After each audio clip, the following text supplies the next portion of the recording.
Eu nunca imaginei que aos 70 anos, depois de uma vida inteira criando filhos, amando o marido e cuidando de um lar construído sobre memórias e sacrifícios, alguém fosse falar comigo de um jeito que me fizesse sentir menor que uma sombra. Meu nome é Evelyn Marro, e a história que vou contar ainda me faz tremer só de lembrar. Não é só uma história de desrespeito, é uma história de perda de força, de despertar e do fogo escondido que ainda queima no coração de uma mulher velha.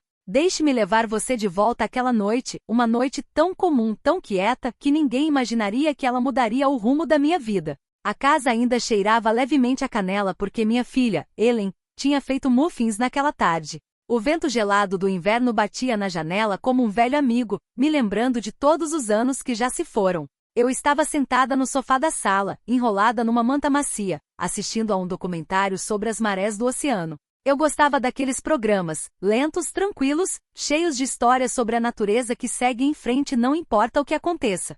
Talvez por isso eu não tenha ouvido ele chegando. Meu genro Victor, os passos dele sempre carregavam um peso, não porque ele fosse grande, mas porque ele carregava o orgulho nos ombros como se fosse uma armadura. Ele entrou, parou ali por um instante e sem dizer uma palavra, esticou a mão, tirou o controle da minha mão e desligou a TV. Um clique simples. Mas pareceu que alguém tinha batido uma porta dentro do meu peito. Antes que eu pudesse perguntar o que estava acontecendo, antes que eu pudesse piscar a confusão dos olhos, ele ergueu a voz, fria, afiada, cheia de um nojo que eu não merecia. Vai pro teu quarto, véia. Assim, do nada. Nem mãe, nem Evelyn. Só véia. Você já ficou tão chocada que até o coração parece parar? Foi o que aconteceu comigo. Por um segundo, achei que tinha ouvido errado. Talvez ele estivesse falando com outra pessoa. Talvez fosse brincadeira, embora Victor não fosse do tipo que brinca. Mas quando ele apontou pro corredor, quando me olhou estreitando os olhos como se eu fosse uma intrusa na casa da própria filha, a verdade me acertou como uma onda gelada. Ele estava falando sério. Falava mesmo. Minhas bochechas queimaram de vergonha. Aos 70 anos eu já tinha perdido meus pais, enterrado meu marido e sentido aquela dor lenta da solidão que entra nos ossos quando a gente envelhece. Mas nada me preparou para o momento em que um homem com metade da minha idade me tratou como um peso. Abri a boca para falar, para dizer alguma coisa, qualquer coisa, mas as palavras embolaram na garganta. Eu me senti encolhendo, dobrando dentro daquele silêncio que só a dor sabe criar. Levantei devagar. Meus joelhos tremiam, não de idade, mas do peso daquele instante. E enquanto eu ia embora, sentia os olhos do Victor nas minhas costas como um julgamento. Eu quis virar. Quis gritar para ele que eu era a mulher que trabalhou em 3 empregos para criar meus filhos. Que estas mãos, hoje enrugadas e macias, já seguraram uma família inteira de pé. Quis berrar que eu não era uma véia para ser mandada pro quarto como criança que fez arte. Mas não disse nada. O silêncio protege a dignidade quando a voz treme demais para segurá-la. Quando entrei no corredor, senti as lágrimas arderem no canto dos olhos. Pisquei forte. Não ia chorar, não por ele. Não por quem me via como menos que gente. Mas lá dentro de mim, alguma coisa estava subindo. Uma coisa que eu não sentia há anos. Uma faísca. Um fogo. Um lembrete de que idade não apaga força, aprofunda. E naquela noite alguma coisa sussurrou dentro de mim. Não é o fim. Amanhã vai ser diferente. Antes de continuar, deixa eu falar do fundo do coração. Se você acredita que os mais velhos merecem respeito, carinho e dignidade, por favor considere se inscrever no canal. Isso me ajuda a continuar trazendo histórias assim, e que a vida traga calor e bondade para os seus dias, porque é isso que toda alma merece, não importa a idade. Agora, deixa eu contar quem eu sou, porque história nenhuma faz sentido sem a pessoa que viveu ela. Meu nome é Evelyn Marro. Tenho 70 anos. E apesar do que o Victor pensa, eu não sou fraca. Não sou invisível. Sou uma mulher que enfrentou tempestades e continua de pé. Depois que meu marido, Arthur, se foi há 7 anos, minha filha Ellen insistiu para eu morar com ela. A senhora não pode ficar sozinha, mãe, ela disse. Vem ficar com a gente. Tem espaço. A gente cuida da senhora. Eu acreditei. Confiei. Pensei que ia encontrar paz na casa dela, um lugar para descansar, rir, ver os netos crescerem. Mas com o tempo, as coisas mudaram devagar. O Victor me tolerava, nunca me acolheu. Reclamava que eu via programas chatos de velho, que eu andava devagar demais, falava demais, usava cobertor demais, tomava chá demais, ocupava espaço demais. E toda vez que a Ellen me defendia, ele arrumava um jeito novo de fazer ela se sentir culpada. Talvez aquela noite tenha sido só o momento em que todo o rancor dele transbordou. Ou talvez ele sempre tenha me visto assim, e eu estivesse cega demais pela esperança para enxergar. Quando cheguei no quarto, fechei a porta bem devagar. Sentei na beira da cama, olhando para as minhas mãos. Elas tremiam, e pela primeira vez em anos, me senti pequena, indesejada, como uma visita que já passou do tempo. Mas a vida tem um jeito estranho de funcionar. Às vezes, a noite mais escura é só a porta para uma manhã que a gente nunca esperou. Porque no dia seguinte, o mundo virou. Aconteceu uma coisa que o Vitor nunca imaginou. E aquele único momento mudou tudo, meu lugar na casa, minha dignidade e meu futuro. Eu ainda não sabia. Mas o destino já estava se mexendo, bem quietinho, a meu favor.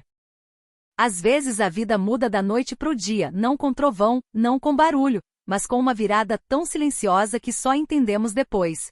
E enquanto eu estava sentada na beirada da cama naquela noite, limpando o último pedaço de humilhação que o Vitor tinha gravado no meu coração, eu nem imaginava que o destino já estava girando a roda. Porque na manhã seguinte, algo inesperado aconteceu, algo que ia puxar todos os fios do silêncio bem forte e obrigar a verdade a mostrar a cara. Mas antes de contar o que aconteceu, deixa eu te levar de volta pro momento, só por um segundo, para você sentir como meu coração estava quando aquele dia começou. Imagina acordar depois de ouvir um vai pro teu quarto, véia. Imagina abrir os olhos e se perguntar se você realmente pertence à casa que ajudou a construir com amor, anos de ajuda e sacrifício. Imagina a vergonha sentada no peito como uma pedra tão pesada que você quase esquece como se levanta direito. Era assim que estava a minha manhã. Mas algo dentro de mim sussurrou. Talvez hoje mostre o que a noite passada tentou esconder. Acordei cedo, bem mais cedo que o normal. Talvez o coração não tenha me deixado dormir mais.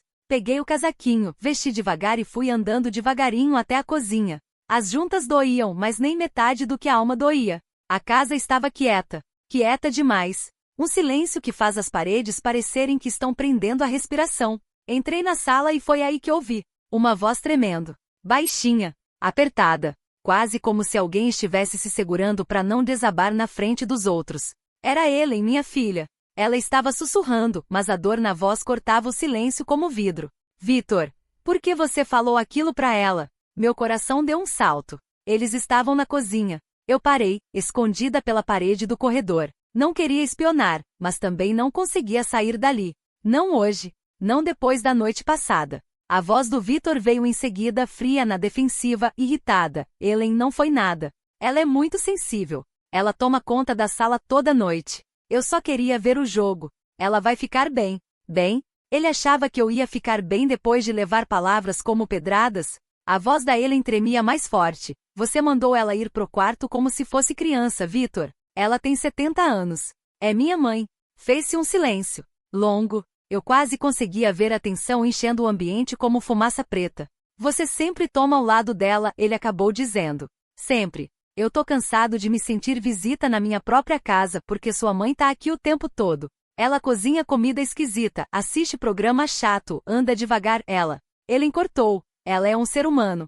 Essa frase, essa única frase, fez os olhos marejarem. Minha filha ainda me via. Ainda me via de verdade. Mas o Vitor não tinha terminado. Essa casa também é minha. E eu quero paz. Se ela ficar, as coisas têm que mudar. Não vou deixar ela mandar em tudo. Cansei de me adaptar. Me adaptar. Essa palavra me acertou mais forte que tudo. Por um instante eu fiquei parada. Não sabia se entrava ou se saía. Parecia que meu coração estava rasgado ao meio, cada pedaço puxando para um lado. E aí aconteceu uma coisa que ninguém esperava. Do outro canto da sala veio uma vozinha pequena. Voz de criança. Meu neto, o Noah. Deve ter acordado sem fazer barulho. Mamãe, por que você estava chorando ontem? E por que a cadeira do vovô caiu? Cadeira do vovô? Meu ar parou. Ele soltou um suspiro baixinho. Que cadeira, meu amor? O Noah respondeu. A cadeira do sótão. Eu vi ela no chão quando fui pegar a caixa do quebra-cabeça. Aquela de madeira que o vovô fez. A cadeira de madeira. A velha cadeira que o Arthur fez com as próprias mãos. Eu guardava ela no sótão há anos porque ainda tinha um cheirinho leve de cedro e de lembranças. Mas por que estava no chão? Meu coração disparou. A voz do Vitor baixou. Esse menino vive mexendo nas coisas. Eu já falei para ele não subir lá. O Noah continuou sem nem imaginar o estrago que as palavras dele estavam fazendo, mas eu não mexi. Ela já estava quebrada. A perna estava rachada. E a foto estava rasgada. Foto? Que foto? A voz da Ellen ficou afiada. Que foto, filho? A foto da vovó com o vovô. Aquela que ela colocou na cadeira na semana passada. Minha mão voou pro peito. Eu tinha deixado aquela fotografia na cadeira, sim. Lembrei. Estava limpando o sótão, e quando vi a cadeira do Arthur, coloquei nossa foto de casamento ali. Só por um momento, só para sentir ele perto de novo. Era uma das poucas coisas preciosas que ainda me restavam dele. A voz da Ellen tremia. Vitor, você subiu no sótão ontem? Aquele silêncio. Sabe aquele silêncio que responde mais alto que qualquer palavra? Foi o silêncio que veio depois. Eu senti a verdade subindo atrás de mim como uma sombra. O Vitor finalmente falou, voz dura. Eu tava procurando a caixa de luzinhas. A cadeira deve ter caído quando mexi nas coisas. Não era importante. Não era importante. A cadeira do meu marido. Nossa fotografia. Minhas lembranças. Não era importante. Algo mudou dentro de mim. Algo profundo. Algo feroz. A humilhação da noite passada, a conversa dessa manhã, a cadeira quebrada, a foto rasgada. Tudo se juntou como peças de um quebra-cabeça que eu nunca quis montar. Dei um passo em direção à cozinha. O sangue latejava nas veias. Eu não estava mais com raiva, não. Era algo mais forte. Era clareza. Do tipo que aparece depois que a tempestade passa e o céu fica limpo. Entrei devagar e os três levantaram o olhar. O rosto da Ellen amoleceu na hora, cheio de culpa e preocupação. O Noah me deu um sorrisinho sonolento. Mas o Vitor, ele ficou tenso, o corpo inteiro enrijecendo como quem foi pego no flagra. Eu não gritei, não chorei, não acusei. Só olhei bem nos olhos dele firme e calma. E disse, Vitor, a gente precisa conversar. A cara que ele fez, o jeito que o ambiente ficou pesado. Até a Ellen prendeu a respiração. Porque todos sabiam. Minha voz não tremia mais. Algo estava vindo. Algo que ele não esperava. E aquele momento era só o começo. Quando eu disse ao Vitor, precisamos conversar, o ambiente congelou como se o próprio tempo tivesse decidido prender a respiração. Ele se remexeu, desconfortável, o maxilar travando do jeito que sempre fazia quando se sentia encurralado. Ellen olhava de um para o outro, o medo dançando nos olhos dela. Medo de que aquele momento pudesse quebrar tudo, ou, quem sabe, consertar o que vinha se quebrando há anos. Caminhei até a mesinha da cozinha e apoiei as duas mãos na borda. Meus dedos tremiam um pouco, não de velhice, mas do peso da verdade que eu finalmente estava pronta para encarar. Noah subiu numa cadeira ali perto, os olhinhos inocentes nos observando com uma curiosidade silenciosa. Vitor, eu disse baixinho, eu ouvi o que você falou hoje de manhã. Os olhos dele fugiram. Ellen e eu estávamos só conversando. Não era para você ouvir, mas era sobre mim. Minha voz estava calma, calma demais. Era aquela calma que vem depois que a tempestade para de fingir que é brisa. Respirei fundo, devagar. Eu também soube do sótão. Da cadeira quebrada. Da foto rasgada. O ambiente apertou de novo. Os lábios da Ellen se entreabriram como se quisesse falar algo, mas nenhuma palavra saiu. Vitor esfregou a testa. Eu te falei, foi sem querer. Não significou nada. Noah ergueu o olhar inocente e sincero. Mas papai, você disse que... Vitor lançou um olhar cortante para ele, e meu coração doeu. Aquilo já não era mais só sobre mim. Criança aprende com o que vê, com o que ouve, com o que a casa respira. E aquela casa, ultimamente respirava tensão. Fui até o Noah, passei a mão no cabelinho dele com carinho e sussurrei. Tudo bem, meu amor. Depois me virei pro Vitor. Tenha sido acidente ou não, eu disse. Você deveria ter vindo falar comigo. Deveria ter me contado. Aquela cadeira, aquela fotografia, são as últimas lembranças que eu tenho do Arthur. Os olhos dele finalmente se ergueram para mim, mas não tinham suavidade. Só irritação. A gente não pode viver pisando em ovos por causa das suas lembranças. Você não é a única pessoa nesta casa. Pronto. Não estava mais escondido. Sem açúcar, sem disfarce. A verdade afiada e sem rodeios. Ellen juntou as mãos, a voz trêmula. Vitor, por favor. Mas eu levantei a mão com delicadeza pedindo que parasse. Aquele momento não era dela. Era meu. Sabe, eu disse bem baixo, eu vim pra cá achando que ia encontrar paz. Acreditei que poderia passar os últimos anos da minha vida cercada de família, não sozinha numa casa vazia. Nunca quis ser um peso. Você não é um peso, mãe, Ellen sussurrou, os olhos marejados. Mas o Vitor não disse. Não negou, nem tentou. E o silêncio dele gritava mais alto do que as palavras da noite anterior. Senti algo mudar dentro do meu peito, não era raiva, não era tristeza, era clareza. Uma compreensão firme, sólida, de que eu tinha uma escolha a fazer. Vitor, continuei, eu já vivi 70 anos. Enterrei quem amei, criei uma filha, enfrentei dificuldades que você nem imagina. Eu mereço respeito, não pena, não tolerância a respeito. E se eu não puder ter isso nesta casa, então vou ter que decidir qual será o meu próximo passo. Ellen respirou fundo, tremendo. Mãe, por favor, não fala assim. Esta casa também é sua. Olhei para ela com todo o amor que ainda cabia em mim. Lar é onde a gente é tratado com dignidade. O silêncio tomou conta. Pela primeira vez, Victor não teve resposta rápida. Ele me olhou, olhou para Ellen, olhou para Noah, cada rosto refletindo uma verdade da qual ele não podia mais fugir. Talvez pela primeira vez ele tenha me visto não como uma velha, mas como pessoa. Mãe, viúva, alguém que conquistou seu lugar no mundo. Passei por ele em direção à sala. Uma paz estranha se instalou nos meus ossos. Parei ao lado da janela, olhando a luz suave do inverno que se derramava no chão. A vida tem um jeito de te mostrar quando um capítulo está se fechando, quieto, firme, sem pedir licença. Quando me virei, Ellen estava atrás de mim, lágrimas escorrendo pelo rosto. Mãe, por favor, não vá embora. Pousei a mão na bochecha dela. Eu não vou te abandonar, meu amor. Mas você precisa entender uma coisa. Eu não vou ficar onde não sou bem-vinda. Não nessa idade. Não com esse coração. Ela sentiu devagar, me entendendo não só como mãe, mas como mulher que carregou sua dignidade por 7 décadas. Então aconteceu algo que eu não esperava. Victor deu um passo à frente, não com arrogância, não na defensiva, mas com um peso que não existia antes. Uma rachadura na armadura. Evelyn, ele disse baixinho, me desculpa. Ellen soltou um suspiro surpreso. Noah sorriu sem saber o motivo. Até eu senti a surpresa florescer dentro de mim como uma flor tardia de inverno. Ele engoliu em seco. Eu não devia ter falado com você daquele jeito. Não devia ter quebrado a cadeira. Eu estava frustrado, mas isso não é desculpa. Você merecia coisa melhor. E ainda merece. Pronto. Era o que eu tinha esperado sem nem saber. Não perfeição. Não justificativas. Apenas reconhecimento. Ele continuou, voz baixa, se você resolver ficar, eu vou fazer diferente. Vou tentar entender. Vou tentar ser melhor. Ele levou a mão à boca e começou a chorar. Noah abraçou minha cintura. Eu olhei pro Victor demorado, firme. As desculpas dele não eram perfeitas. Não eram bonitinhas. Mas eram de verdade. E às vezes verdade basta. Caminhei devagar até ele. Victor, eu não espero que você me ame como ama a sua mãe.